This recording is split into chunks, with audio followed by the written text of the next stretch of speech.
I'd like to shift the conversation to talking about hunting and licensing management. So, key objective 3.4 on page 71 of the business plan is to enhance angling and hunting opportunities through policy, program, and consultation to benefit the public and First Nations and Métis people of Alberta. We've got $13.4 million allocated to support sustainable hunting and fishing programs in Alberta this year.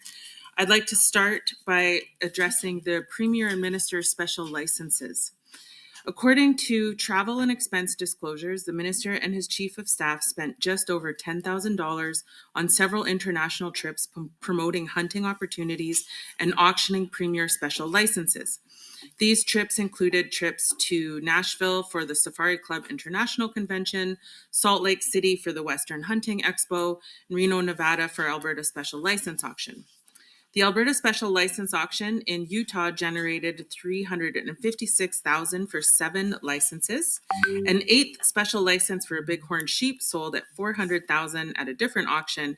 And overall, the 2025 special licenses raised $923,000. I'd like to know where this money goes. If the money goes towards conservation, as the Minister has said in media, what kinds of conservation projects and which species are benefiting from these conservation projects? These special licenses exempt hunters from the same rules that Albertans have to follow. These hunts can occur year-round in most parts of the province, as long as hunting for that animal is already permitted in the area. 2024 special licenses included cougar and white-tailed deer, which was new. This suggests that the Minister is expanding the special licenses program. Why are the winners at these auctions not subject to the same rules as Albertans?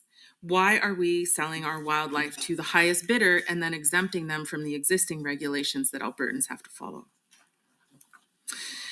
Media has reported that the funds go to the Alberta Professional Outfitters Society. APOS doles out the money for conservation projects. According to the APOS website, this can include habitat enhancement, disease management in wild sheep and wildlife, movement ecology, etc. To be clear, the Alberta Professional Outfitters Society represents 500 professional outfitters and nearly 1,600 hunting guides. They are a delegated administrative organization of the Government of Alberta. They manage big game allocations, licensing outfitters, among other services. I can appreciate the need to have APOS as an administrative organization for the GOA. They do fill an important role, and I have nothing against the Alberta Professional Outfitters Society. I will say, however, is APOS the best organization to dole out conservation funds when their bias is clearly to develop habitat for animals to be hunted at a later date? Is the Minister concerned about this bias at all? If we are literally selling Alberta's wildlife to the highest bidder, shouldn't we also ensure that the funds raised are truly going towards conservation and not just growing populations for future hunting opportunities? This is particularly problematic when we consider species at risk or other species that are not hunted, but still require conservation efforts and projects like habitat enhancement. I also have a series of questions about the hunting quotas and limits and recent changes in the past few years. Part of the description of supply vote program includes 5. Provides hunting and angling opportunities through effective fish and wildlife management. That's on page 98 of estimates. It seems like this section particularly has been a big focus for the Minister in the last year. In the last year, the Minister has increased licenses for hunting female cougars during the winter. The quota in 2022-23 was 106 and was increased to 124 in December 2024, due solely to increasing the licenses for female cougars. The Minister has also made decisions allowing a cougar hunt in Cypress Hills Provincial Park. The Minister has removed trapping limits on fur bearers, including wolverines, fisher, Canada lynx, and river otters. Of particular concern are wolverines, where recent data really is suggesting that wolverines should be listed as a species at risk or listed as threatened, and river otters, which were once nearly extirpated due to trapping efforts, and have finally rebounded, and now we've lifted trapping limits. The Minister has also opened up mountain goat hunting as a minister's special license. Hunting quotas and wildlife management are usually based on population data, density, immigration, emigration, reproductive rate and success, and different species dynamics. However, these decisions listed above are not based on any of these data. And in my review of the science, there are no wildlife science data or population estimates to support these changes in hunting quotas and limits. So what were these quota increases based on, and what is the objective of increasing these quotas? Can the minister provide the communications between himself and his fish and wildlife staff who set the hunting quotas and conduct these complex equations so that Albertans can understand how these decisions were made? Or how are these increases sustainable or an example of effective wildlife management? Hunting access to Crown lands is a recurring request and challenge for First Nations. If the minister was looking to increase hunting opportunities, did he consult with any First Nations or Métis communities to see how their needs could be met first? I will say that every time I have met with Indigenous groups over the past few years, the first thing that comes up when we start talking about land management is access for hunting and traditional land uses. With these changes to hunting quotas and limits, I'm particularly interested how Indigenous communities were engaged or involved. The minister has said that a lot of these changes to hunting quotas is to manage human-wildlife conflict. I find this particularly problematic, especially with the minister's new grizzly bear management authorizations that were put in place, and apparently to reduce human-wildlife conflict. For the record, there is no evidence that trophy hunting cougars or hunting female cougars reduces human cougar conflict risk. In fact, trophy hunting has been found to increase conflict. Research shows that hunting bears also does not reduce human-wildlife conflict or human-bear conflict risk. Hunting large carnivores does not reduce conflict, but it does throw species social dynamics out of balance, which can lead to an increase in human-wildlife conflict. How many cougar conflict incidents were reported in 2024 that warranted the increase in winter hunting? How many grizzly bear management authorizations were issued in 2024? How much did the grizzly bear management program cost Albertans to administer? Basically, I'd like to know how many people ended up out on the landscape hunting a conflict grizzly bear, how many grizzly bears were killed as a result of this program, and how much did it cost to administer this program?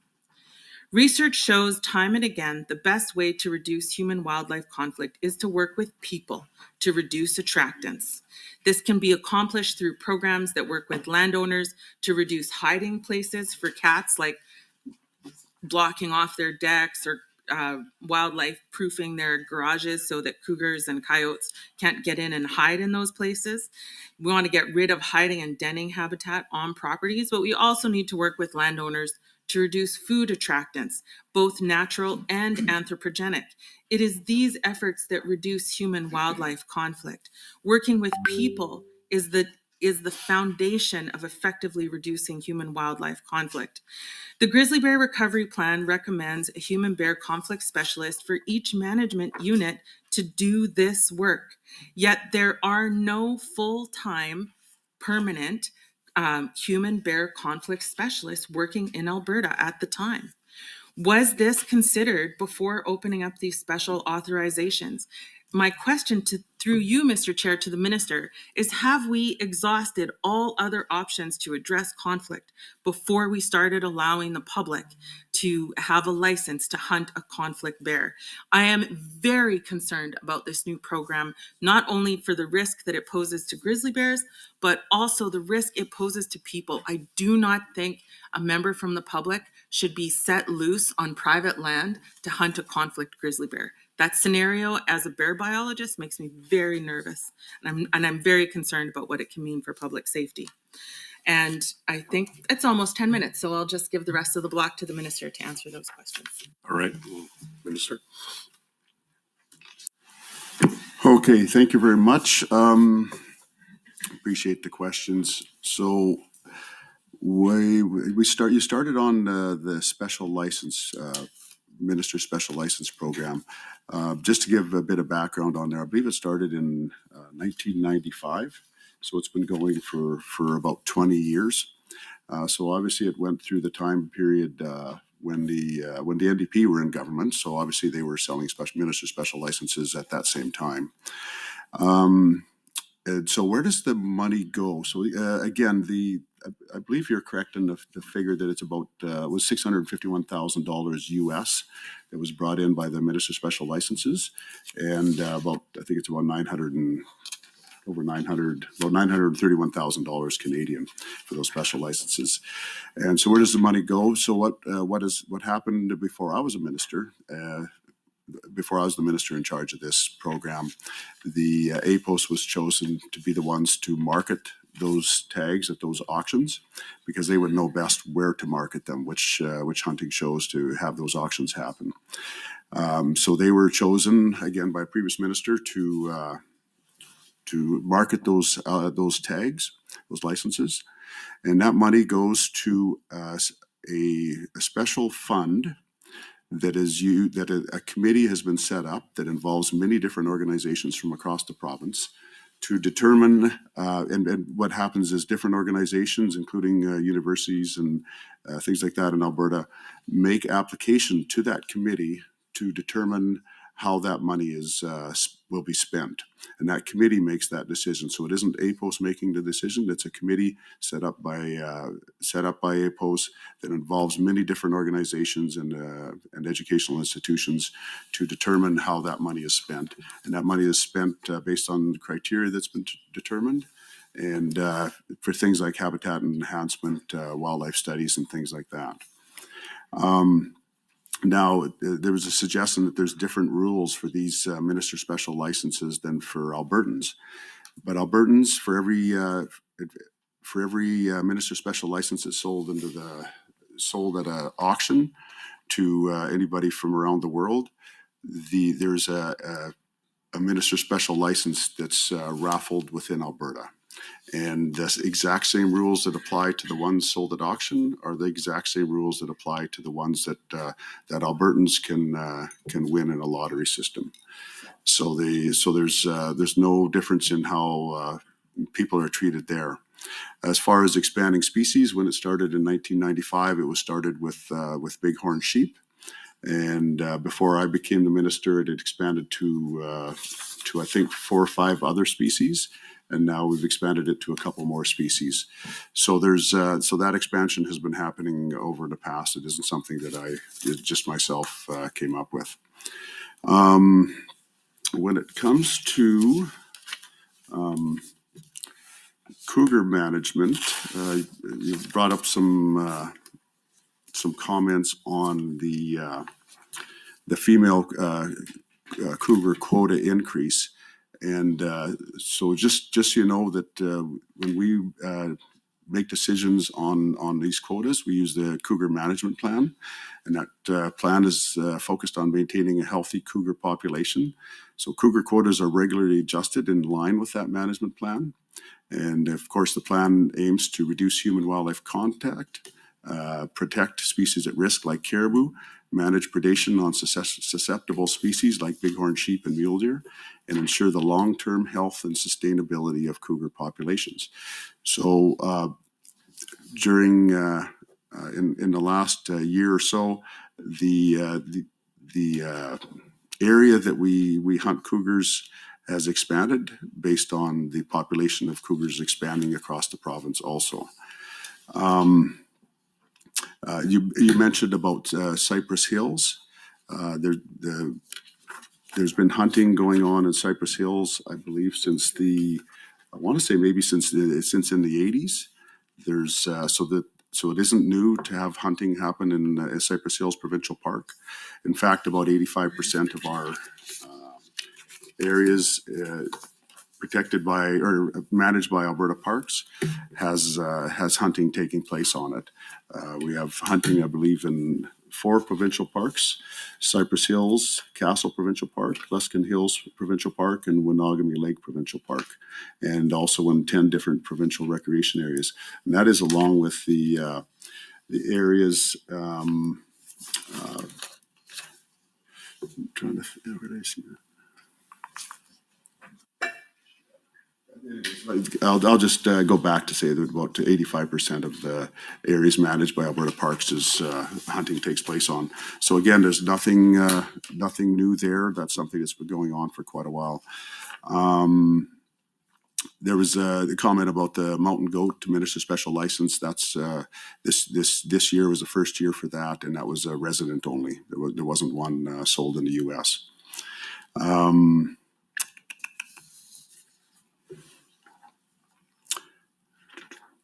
There was comments on I think the quotas on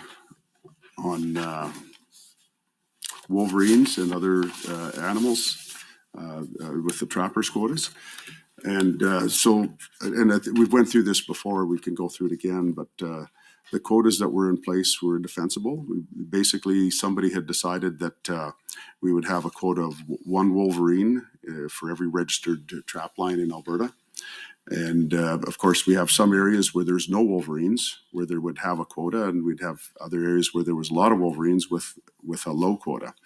And just another thing to keep in mind there is not only were the quotas one per trap line, but it was basically a 1+1 situation where if a trapper incidentally caught a second wolverine, that they were allowed to keep that too. So there's no quotas on wolverine in the Northwest Territories, immediately to our north. There's no quota on wolverines in Saskatchewan, immediately to our east. No quota on wolverines in the Yukon to our northwest. And that conservative bastion called British Columbia to our west also has no quotas on wolverines. So again, I believe that if I had brought forward that out of the blue, that we were going to have a quota of one wolverine per trap line, that I would expect that the members opposite probably would have lit their hair on fire and said that there was no science involved and it was crazy. And you know what? They'd be right, because that would be crazy to have a quota of one wolverine where there is no wolverines.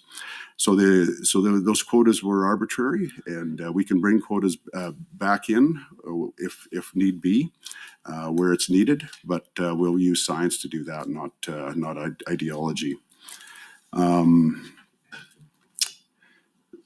So I'm not sure if there's anything else to cover on that.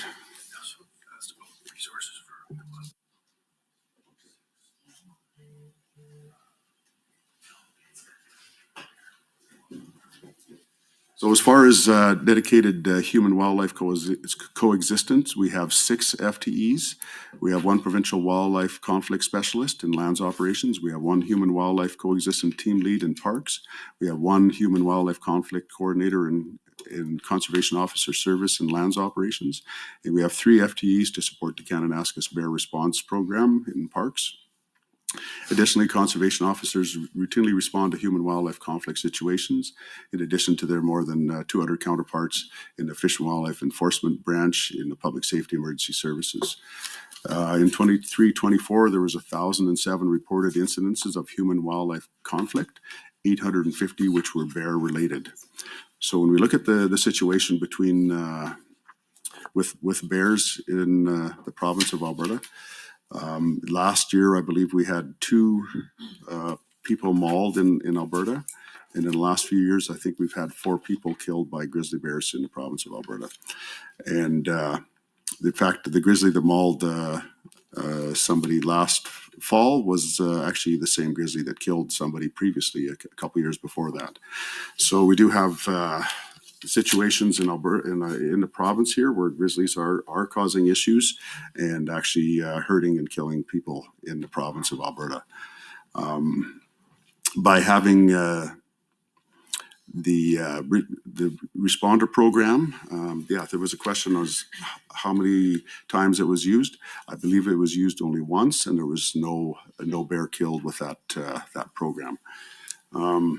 So I think what that does prove is that the members opposite that done a lot of fear mongering that there would all of a sudden be just an enormous amount of bears being killed is